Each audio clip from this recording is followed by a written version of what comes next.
What's the deal? Hold on. What's poppin'? What's up? It's the word, people of the whip. You know what I'm saying? Will Battlefield 6 kill Call of Duty? I don't know. If you ask me, Call of Duty's already pretty dead right now. Chill on Call of Duty. It's not that dead. People still play that shit. I don't think Battlefield 6 will kill Call of Duty. It's gonna be around the same thing that it's doing right now. Dead ass. Like Battlefield 6 might take like 20,000 max. 20,000. Who cares? Still in the genre. They're not really going anywhere. It really doesn't matter. But we're watching it anyways. You wanna know why? Because we actually do care about the competition. We want to play the best game available for the FPS genre. Now, I'm not gonna cap. Battlefield 6 might be better than Black Ops 7. Now, that's a different story. That's a totally different story. But we're going to find that out, too, along the way, you know? That's just, you know, it's just what we looking at first. Just the intro to this. Will Battlefield 6 kill Call of Duty? Right now, Battlefield 6 is looking like the results of someone typing, "Make me a perfect Battlefield game" in ChatGPT. And even though we're starting to get some new teasers about Black Ops 7 and the multiplayer reveal is roughly 2 weeks out, there is definitely a strong sentiment right now that Battlefield has a chance to kill Call of Duty this year. But is that really true? Let's find out. What even is a Call of Duty killer? This is a term that has been thrown around a lot over the years. Back in the day, it felt like people used the term in a much more literal sense. And these people might not have actually been fans of Call of Duty, and they actually just wanted the game to die and be overtaken by games like Halo or Battlefield, or a similar game competing in this. I don't want Call of Duty to die. I just want it to be the best version of itself, as long as it's catered to me. At least I'm real about it. But if it's good and if it's a solid game and it's not catered to me, I'ma still play the shit. I'm just gonna let it be known, hey bro, it's not my cup of tea. So if you don't like it, I'm gonna like it either. I played it though. Black Ops 6, I ain't even playing that shit. I don't like it. I'm gonna tell you, if I like it, I'm on that bit. But we gonna see about Black Ops 7. If it's cold, it's cold. If it's ass, I'm out of there, gang. Man, I ain't even getting it, so we gonna have to find out from afar. Space. But nowadays, it feels like the term COD killer means something slightly different. It seems like now it's mostly used by Call of Duty fans who are either getting burnt out on the recent types of Call of Duty games in the last few years, and they want another game to offer some serious competition, and possibly even overtake Call of Duty as the most popular FPS game, or the highest selling game of the year. And man, oh man, we've seen a lot of games attempt this. We've had Iron Sights, X-Defiant, and Splitgate 2. Those are just some to name. I know there's lots of others out there, but I think a lot of us would argue that it just simply didn't work. And it's actually kind of made the term Call of Duty killer sound ridiculous over time, since it doesn't really feel like any game can truly dethrone COD. But that is where Battlefield enters the chat. You guys might remember that back in 2016, something pretty insane happened. The Infinite Warfare trailer was shown to the world, and it became one of the most disliked videos on YouTube at the time. Call of Duty players were tired of getting futuristic exosuits back to back to back, and the only saving grace was that Modern Warfare Remastered was being teased at the end of the trailer. So even if Call of Duty players didn't vibe with what Infinite Warfare was going to offer for that year, Modern Warfare Remastered was always a backup option. But not that long after the Infinite Warfare trailer, the Battlefield 1 trailer dropped, and it took the entire internet by storm. The BF1 trailer was absolutely iconic, and it pretty much received universal praise, and had Battlefield and Call of Duty fans wondering if this could actually be the year that Battlefield might kill Call of Duty. Well, here's the thing. I remember looking at the sales for both games back in 2016 and 2017, and even after all of the Infinite Warfare trailer dislikes and the insane amounts of Battlefield 1 hype,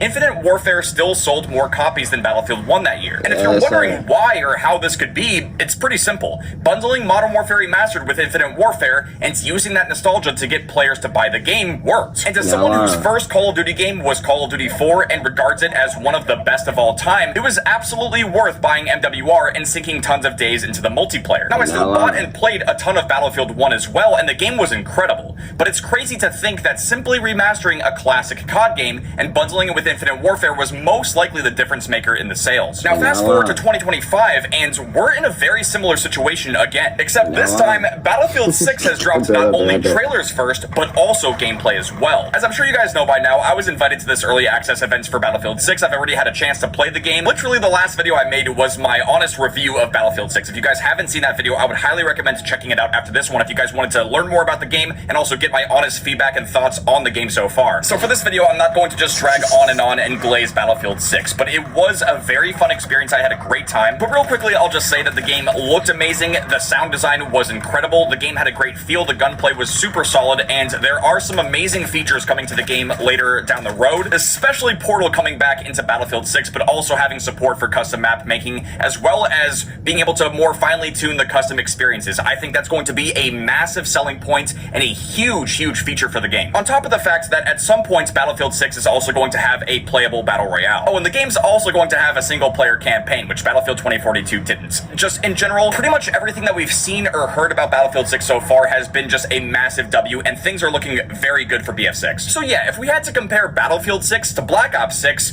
it's a no-brainer as to what game people are more excited for. Now, you guys might have seen me make this post a couple days ago on YouTube, but I ran a poll asking you guys between Black Ops 6 Season 5 and the Battlefield 6 Open Beta, which are you playing next week? And with over 50,000 votes, which by the way, thank you guys so much for actually voting and participating in this poll, only 6% of those votes went to Black Ops 6 Season 5, and the other 94% of the votes went to the Battlefield 6 Open Beta. And I think it goes without saying that I wasn't using this poll as a means to hate on Call of Duty. I was purely just trying to gauge interest because I want to know what I should be playing and posting for you guys coming up this week, because I've got the early access to Battlefield 6. I mean, I've already downloaded the game, I've got my settings ready to go. I cannot wait to play and record and stream this game. But at the same time, Season 5 is the last season for Black Ops 6, and I'm closing in on reaching Prestige Legend. I finished all the camo grinds, and there is some decent looking content coming to the game. But even with that being said, the people have spoken. You guys clearly are more excited for Battlefield 6, and I'm definitely going to factor that in when it comes to making content. But what I did find pretty interesting in reading the comments on the poll is that it seems like most people who are still playing Black Ops 6 are mostly wanting to play Season 5 to experience the final Zombies map, The Reckoning. But yeah, when it comes to Battlefield 6 versus Black Ops 7 though, this is where things take a much different turn. We're kind of in uncharted territory right now. We've only seen a little teaser of Black Ops 7 so far, and actual multiplayer gameplay for Black Ops 7 is going to be revealed at Gamescom this year in roughly 2 weeks. We do have some details about Black Ops 7 so far though. BO7 is going to support a co-op campaign, which hasn't happened since Black Ops 3. We know the game is going to be...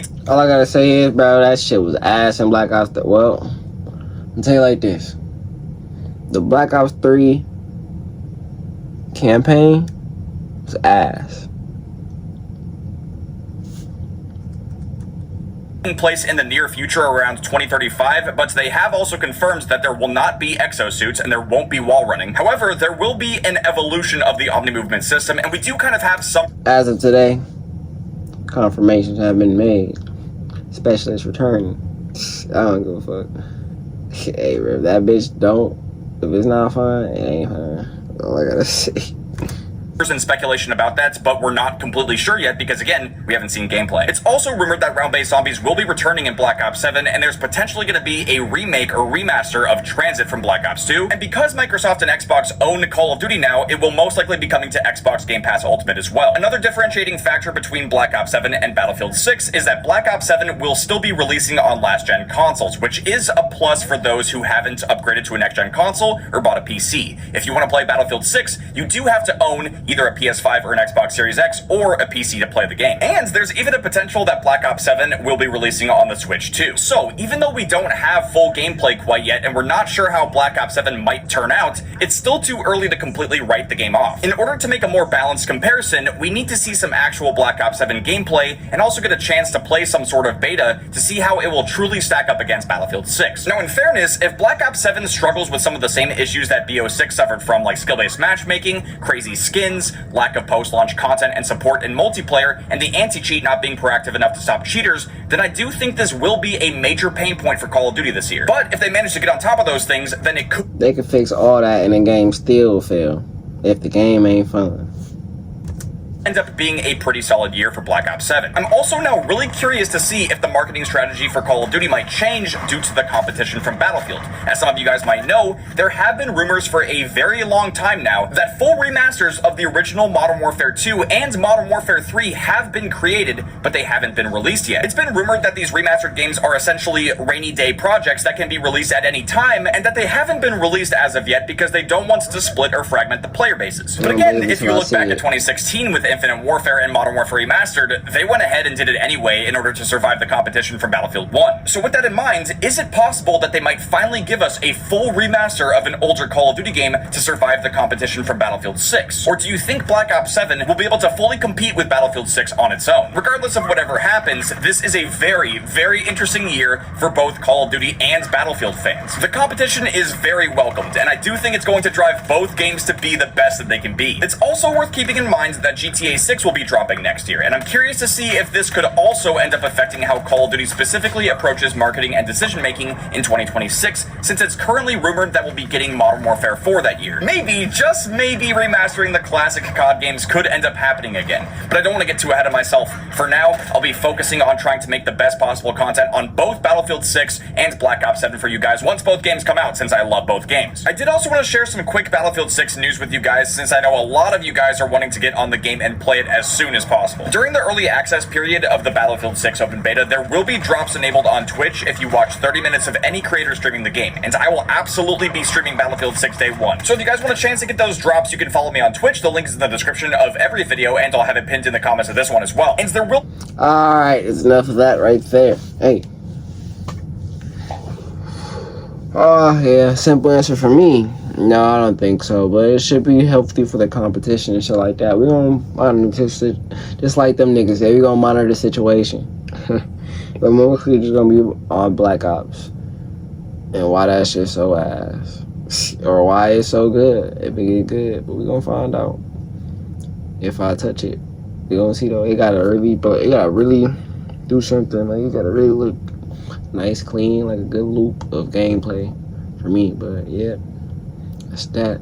Kept a nice short video for this one for y'all boys. You already know what time it is. I'll be back. Tap in with y'all boys another day. Click.